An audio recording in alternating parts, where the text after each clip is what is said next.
Tired of dropping your phone or struggling to prop it up? Meet the Pop Sockets phone grip with expanding kickstand in black, your new must-have accessory. Don't miss out. Grab yours today. Click the link in the video description to shop now on Amazon. Welcome back to Tarnished Tales. I'm your host, Nat Smith, and today we're diving into the world of Elden Ring's most difficult and rewarding melee-class Nightreign Executor. This silent samurai may be the most challenging build in the game, but with the right strategy and equipment, you can unlock its full potential. So, what makes an Executor so special? For starters, this Nightfarer wields a cursed katana, just like his Sekiro counterpart. But unlike other melee classes, the Executor's deflection-driven combat style requires an incredible amount of skill and practice to master. When executed correctly, it can lead to devastating critical hits that leave enemies reeling. Now I know what you're thinking. Nat, this all sounds too good to be true. And you're right, it is. The Executor's high skill ceiling makes it a tough sell for even the most seasoned Souls-like game fans. But trust me, folks, the payoff is worth it.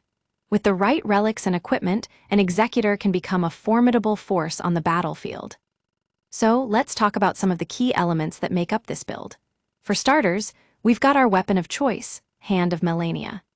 This legendary katana puts Melania's waterfowl dance in your hands, giving you a close-range AoE that can shut down most enemies. It also includes the power of the undefeated passive, which temporarily gives your attacks restorative powers after you take damage. Of course, no Executor build would be complete without some quality status ailments.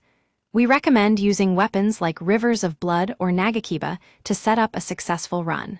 And with the right relics, you'll be able to wield dexterity-based swords and daggers in a pinch. Just don't forget that they need to inflict blood loss too. Now I know some of you might be thinking, Nat, what about the Cursed Sword? Doesn't it have limitations? And yes, it does. But with the right equipment and relic choices, we can work around those limitations and create a build that's both powerful and practical. One of my favorite relics for Executor is Lord of Blood's Exaltation. This talisman gives you a hefty attack bonus when blood loss is in the vicinity. In this case, it's like having a permanent buff. And with Assassin's Crimson Dagger or Green Turtle Talisman on your side, you'll be able to conserve stamina and recover health like a pro. But let's not forget about consumables. Kukri is an effective one-time use weapon that can draw aggro while also getting a head start on blood loss buildup. And with Boiled Crab in the mix, you've got some welcome physical damage negation to keep you safe from harm.